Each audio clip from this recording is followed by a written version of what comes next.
ಚಿಕ್ಕ ಬೆಟ್ಟ ಎಂಬ ಹಳ್ಳಿಯ ಒಂದು ಸಣ್ಣ ಶಾಲೆಯಲ್ಲಿ ರಾಜು ಎಂಬ ಹುಡುಗ ಕಲಿಯುತ್ತಿದ್ದ. ಈತನು ಬಹಳ ಶಾಂತ ಸ್ವಭಾವದವನು. ಯಾರೊಂದಿಗೂ ಹೆಚ್ಚು ಬೆರೆಯದೆ ತನ್ನ ಪಾಡಿಗೆ ತಾನು ಇರುತ್ತಿದ್ದ. ಈತನಿಗೆ ಪುಸ್ತಕ ಓದಲು ಬರುತ್ತಿಲ್ಲ. ಪ್ರತಿ ಬಾರಿ ಶಿಕ್ಷಕರು ಗಟ್ಟಿಯಾಗಿ ಓದಲು ಹೇಳಿದಾಗ ಅವನು ಓದಲಾಗದೆ ತೊದಲಿ ಭಯಪಟ್ಟು ತಲೆ ತಗ್ಗಿಸುತ್ತಿದ್ದ.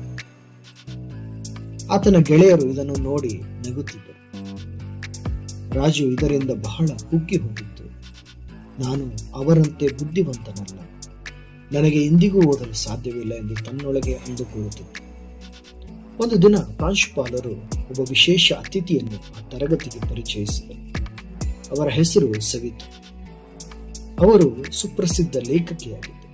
ತರಗತಿಗೆ ಬಂದ ಸವಿತಾ ಎಲ್ಲ ಮಕ್ಕಳೊಂದಿಗೆ ಮಾತನಾಡಿದರು. ಆದರೆ ರಾಜು ತನ್ನ ತರಗತಿಯ ಸಮಯದಲ್ಲಿ ಬೇಸರದಿಂದ ಕುಳಿತಿದ್ದನ್ನು ಅವರು ಗಮನಿಸಿದರು.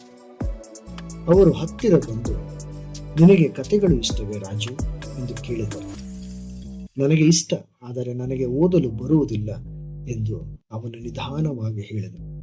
ಅವರು ಮುಗುಳ್ನಗುತ್ತಾ, ನನಗೆ ಸಾಧ್ಯವಿಲ್ಲ ಎಂದು ಹೇಳಬೇಡ, ನನಗೆ ಸಾಧ್ಯವಿಲ್ಲ, ಆದರೆ ನಾನು ಪ್ರಯತ್ನಿಸುತ್ತೇನೆ ಎಂದು ಹೇಳಬೇಕು.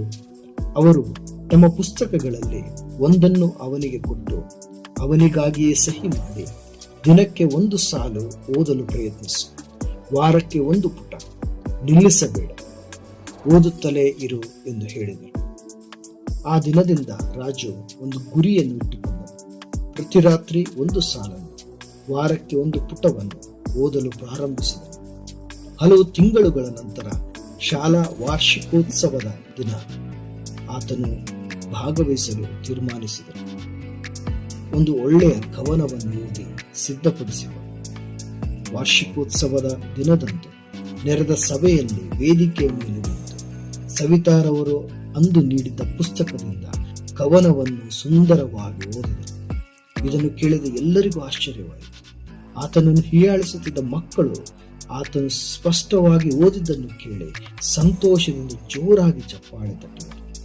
ರಾಜು ಮುಗುಳ್ನಗುತ್ತಾ, ನನಗೆ ಓದಲು ಬರುವುದಿಲ್ಲವೆಂದು ಹೇಳುತ್ತಿದ್ದೆ, ಆದರೆ ಈಗ ನನಗೆ ಓದಲು ಬರುತ್ತದೆ, ಯಾಕೆಂದರೆ ನಾನು ನನ್ನ ಪ್ರಯತ್ನವನ್ನು ನಿಲ್ಲಿಸಲಿಲ್ಲ ಎಂದು ಹೇಳಿ ಸಂತೋಷದಿಂದ ವೇದಿಕೆಯಿಂದ ಇಳಿದನು. ಪ್ರಯತ್ನವು ಯಾವಾಗಲೂ ಫಲವನ್ನು ನೀಡುತ್ತದೆ. ದೃಢ ಚಿತ್ತದಿಂದ ಪ್ರಯತ್ನಿಸುವವರಾಗೋಣ.